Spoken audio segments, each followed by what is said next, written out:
Hello, this is Fiona Cuthbertson coming from the pod to record another episode of Off the Cuff. This week we're lucky enough to have Maria Machancoses. Maria is the Chief Executive of Midlands Connect, the subnational transport body for the Midlands. Involved in rail for 25 years, she's worked across regions and nations to help rail in the UK maximise its potential. Under her leadership at Midlands Connect, they published their first landmark 25-year transport strategy for the region to progress a range of infrastructure programmes, including the £1.5 billion flagship project Midlands Rail Hub, and have worked on policies to ensure the region's potential is maximised through technology and innovation. Maria was rewarded Outstanding Contribution to Transport by the Transport Times in 2019. Welcome, Maria. Pleasure to be here. Thank you, Fiona. Brilliant. And first of all, can you tell us a bit about your background and how you ended up as CEO of Midlands Connect? Okay, so we're going to go back almost 20 years ago when I arrived to this wonderful country from Spain. I was in Valencia finishing a law degree. I lived very close to the port in Valencia city, so I was quite fascinated about all that trade and all those shippings coming in and out of the city and the port. And I decided I wanted to go into that world of transport. And I was advised that if I wanted to go and do a very good job as a barrister in the world of transport, I needed a master's or something like that. And I was advised to come to Cardiff University in Wales, where they do specialise in international transport. I had a great year, and as it happened, I also met my husband now, and I decided to stay in the UK. Very quickly, when I finished my master's, I realised law was not quite the same here. So I found my first job in Herefordshire dealing with transport, but that was community transport. And very quickly, Herefordshire Council told me to go to the city and get a proper job in the railways. And I was delighted that the West Midlands welcomed me straight away, working with the then Passenger Transport Executive Centro. And from then onwards, my career has all been about, not so much about the engineering side of the railways, but actually how you plan transport in a manner that is much more integrated with the housing, with the economic employment opportunities of the areas. And it moved on to master planning activities, negotiating with private sector on new construction plans. And then HS2 came. Then very quickly the region wanted to know how we could connect to this massive, massive opportunity that HS2 is and still is for the Midlands. And since then, that was it. Connecting to HS2 was not just locally, it was about bringing the whole Midlands together. And the leaders tasked me to set up Midlands Connect. And that's been it. A journey that is never dull. I never get tired of talking transport on railways. So important for the Midlands and for the country as a whole. And how have you found working in a male-dominated industry, and what's the hardest challenge you've had to overcome there? When it came to planning and policy, women, when I arrived in this country, were already entering that space. So it was dominated by male, but it wasn't as much as I thought it would be. But the moment you start engaging very quickly in the planning and the delivery and construction side of the railways, we still have got a lot of work to do in that space. And the most important thing is to think about how can you do better and make it more attractive. I don't think it's the industry not welcoming women. I think it's the awareness of the industry and the sector. I personally have never felt I was in an uncomfortable environment. It was more about how can we make it more attractive for a diverse and for women in particular to look at transport, not just from the engineering side, because it brings in much more wider range of areas of, policy to digital, to customer services, to marketing information. There's just so much to it. So yes, there's a lot of work to be done yet when it comes to delivery and front end side of delivery of railways in this country. And that does lead nicely into my next question, which is what work is being done to change the demographics of workers within rail? Here in the Midlands, great organisations like the Rail Forum who are doing huge amount of work with schools, because the point about changing perception is by the time you get to universities or people getting to the adulthood, it's probably too late. The perceptions about the opportunities in life is already being discussed in some shape or form. Offering and raising awareness of the huge opportunities the rail industry bring right from the very early stages of somebody's life in early primary and secondary schools. So great organizations like the Rail Forum are doing a lot of engagement in that space. We also got Women in Rail fantastic bodies that are encouraging a bit more things like mentoring, awareness of careers, the different types of careers you can take in the rail industry, and promoting those far more. But also, we as women have got a very important role. And in Midlands Connect, this idea of mentoring and supporting colleagues and reaching out to other types of industries in energy and others to work with us. And hopefully that also has that trickle effect and increases the awareness of the opportunities that rail has to offer. So what advice would you give to any women looking to go into rail? Don't feel like you have to be part of the sector and there's a model in it. I think what the rail industry will benefit more and is in desperate need of is new insights, new ways of thinking, new cultures. So for a woman to be empowered to say, you can really change the way people and goods are going to be moved in the future in this country, and make them realize that actually what the decisions they will make, how they will participate in the rail sector will have seriously direct impact on the people out there and the industries and businesses of the area. And for them to inform and shape that is very, very exciting. And if you could be remembered for one thing, what would it be? Actually, you mentioned the Midlands Rail Hub. I'm very pleased to have been involved in the thinking and the shaping of Rail Hub right from the beginning. Perhaps is my point that we shouldn't really look at schemes just because they're railway and they're amazing projects. I think one thing that I would like to be remembered is I helped bring the East and the West Midlands together. 21 authorities coming together because they care for the railways and they really want to help shape government's thinking in how the Midlands will connect with the rest of the country and with each other. East and West in particular is something that I'll be forever very proud of. You talk about bringing the East and the West together. It is absolutely true that transport is quite fragmented at the moment. So what needs to happen to ensure there is consistency in service and that there is that lack of fragmentation? Network integration is really important. I think we're still, either because of the way the funding streams have been set out by government, by Treasury, the way they make decisions is all still very fragmented. We need to start looking at planning for the network as a whole, how it links with not only railway linking with the railway, is how railway links with roads, how railway links with buses. Once you get to that last mile, what happens afterwards? Things like, Midlands Connect hopefully are helping bring in the national highways, the network rails, the local authorities come together and hopefully do a bit more joined up. People just want those journeys to be seamless. The journey never stops and finishes on the railway. So we've got to do much better. And what issue is the most important for rail in the Midlands? There is obviously a big debate in the Midlands about HS2. HS2 is still happening in the Midlands. We are still having the section between London and Birmingham being built. So it's how we make that sure that program is delivered really, really well. East-West connectivity remains a major, major priority for us. So that's what the Midlands Rail Hub is so important. And we know and we hope government is committed. Network North announced Rail Hub as the big program that government was going to support. But it's about the time that takes for these schemes to come into fruition. So from the moment that they become a concept to the time that they get delivered, we're talking 20, 30 years. So we need to keep pace and make sure that these programs get delivered very, very quickly. And by the way, we also got the Coventry, Leicester, Nottingham, another East-West connectivity program that is very important in the Midlands. So East-West connectivity keeps coming back as the big priority for the region. And how are you going to ensure that those in the industry are going to be able to feed into the decision-making process? I think we're going to have to make sure that they do much more than perhaps they've done in the past. We need to really change the way we go about delivering major infrastructure in this country. It takes far too long in the planning, let alone in the delivery. So we really do need that input, that intelligence from the private sector that tells us and guides us into how things can happen quicker, what levels of confidence they need to ensure that those projects get delivered on time and budget. And I think we need to get better and better at getting the industry to really help the thinking in government when they make those final decisions. So they put the needs of the private sector and the rail industry at the heart of it all, not just focus on government procedures and government processes. They need to understand what is the impact overall on the industry too.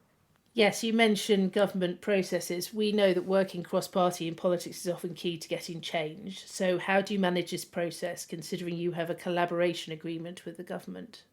I am extremely lucky that the leaders of the Midlands of all colours understand that when it comes to strategic transport infrastructure, you need to work collaboratively, cross-party, because the delivery and the planning of these schemes go well beyond a political circle. So you need to understand and you need to engage with all parties, make sure that they understand the importance and the significance of this scheme, and that, frankly, most importantly, is to keep that consensus on all the leaders in the Midlands remain totally in agreement that actually having one voice, having a prioritised package of interventions that they can all reach out to government to secure that investment is far better than all of them working on their own with different views and different priorities. You mentioned that working with other organisations is key. So how do you work with other organisations like Transport for the North?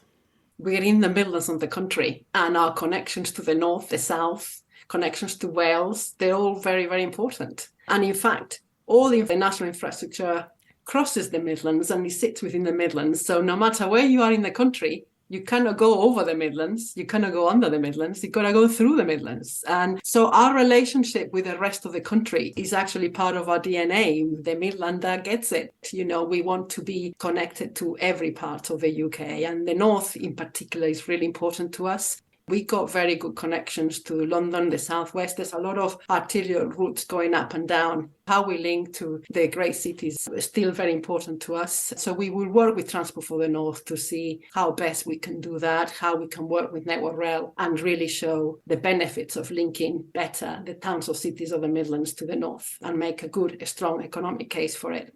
We also really care about how we access those ports and international gateways. We represent in the Midlands 22% of exports in England. We care about taking those goods to sea so they can export, and therefore connections to the ports. That's another area that we work with Transport for the North. And new areas of collaboration. In this world, when we're talking about EV technology or green technology, decarbonisation, we've got to collaborate. We cannot duplicate. So there's a really lot of good work that we're doing with Transport for the North and indeed other subnational transport bodies on how we share information, how we share data, so we can help our local authorities make much more informed decisions about the way forward, particularly, as I said, with these new technologies that we're all trying to get a grip with, you know, hydrogen trains versus EV and all sorts of debates that's going on at the moment. There is a lot of change within rail priorities. People have different opinions about what matters most. So what, in your opinion, does the government need to concentrate on? Every type of transport, every mode of transport is being built here in the Midlands. So you go from Rolls-Royce developing new hydrogen technology for airspace, bodies like Alstom and others developing new technology for the trains, biomodes, also electric hydrogen trains as well. You've got companies like Toyota, Jaguar Land Rover, you've got Bentley, all of them developing EV and hydrogen technology. And you got JCB developing hydrogen diggers. It's really so diverse. So we're very lucky to have that expertise on the new technologies and new alternative fuels in the space of transport. And what they're telling us is don't just choose one. At the moment, we need to develop all these different technologies because they will serve different transport modes. And the transition for all of those technologies is not going to happen just at once. There's going to be a transition period that will take 10, 15 years. So in the Midlands, it's very important, we definitely get it, that we provide a range of solutions to allow for industry and private sector to evolve, to get better, and to always have the certainty that the infrastructure at least will be there for them to innovate and progress. And what do you think is the most positive change the government has made in transport policy? One of the things that we definitely welcome was the rail reform agenda. We don't know what a new government might want to do, but just acknowledging that the railways need serious consideration is really important. There's also a debate about how that links to devolution, and that's, again, something that we have really welcomed, that emphasis on local devolution. We, Midlands Connect, acknowledge and support local devolution trailblazers that's happening in the West Midlands, and hopefully will also happen in the likes of the East Midlands Combined Authority and Lincolnshire, which are all emerging as we speak. And the whole agenda around the transport decarbonisation plan, because that brings a new dimension to how we go about planning transport. How do we invest more in the electrification of the railways? How do we accelerate the replacement of rolling stock? All of those things are really good policy levers. We now obviously need to get them into action. Politics has changed quite a lot with the rise of social media. Has that changed how you work? Oh, definitely. We cannot ignore social media in terms of how we use social media. Usually it's the typical approach, or we use it just to inform and communicate what we do and raise awareness of what activities. But we're now getting into that space that we're using it more for testing ideas, suggestions with a much wider range of audience that we probably would have had in the past when we used consultation methods that was just basically putting it out on the website or whatever. Particularly with young generations, the young people, really important in terms of their views, feel about investment in railways, what we should consider mostly in terms of connections, how do they feel about railways in the rural space rather than just the cities, the integration with the buses and so on. So we can definitely use it in a much more creative and a more advantaged way in terms of understanding where the public feel about the railway. Just so much potential. So yes, definitely it's changed how we engage with people, how we seek views. And what will you be pressing on the new government of whatever colour that they need to do within the first 100 days of taking office? That's a very good question, because we all kind of accepting that the new government, whoever that might be, is going to face a very tough time in terms of constraints, in terms of budgets and economic challenges, and how as a country we're going to have to deal with also the whole international challenges that we're already experiencing. So one of the things that will be very good is for any new government not to pause and review and restart a whole thinking about what we need to do with the railways, and particularly in those investment programs that are already on the way. So my plea would be those schemes that are about just to start, that have taken at least 15 years in the making, just help support those programs, support those agencies that have worked so hard, and then concentrate on prioritizing the next pipeline. And this is really important, because if you keep pausing, rethinking, dithering, nothing happens. And at the moment, what most people need is clarity and certainty on what's going to happen. So it would be really great if government could say, right, we looked at the pipeline. These are the ones that we're going to go for in the next 5 years. We will make efforts in identifying the next round of pipeline, but we're not going to challenge it. Just let's get on with that. And I'm sure that will be much welcomed by all of us, but also the rail industry, which at the moment need a lot of certainty on what's going to happen when.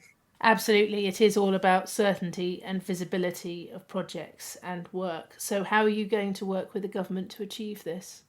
So from a Midlands Connect perspective, we will make sure that we present to new government, these are the programs that we want to continue to, we want your support. So for instance, back to our flagship program, Midlands Rail Hub, really good place, cross-party support, about to get to the stages of delivery.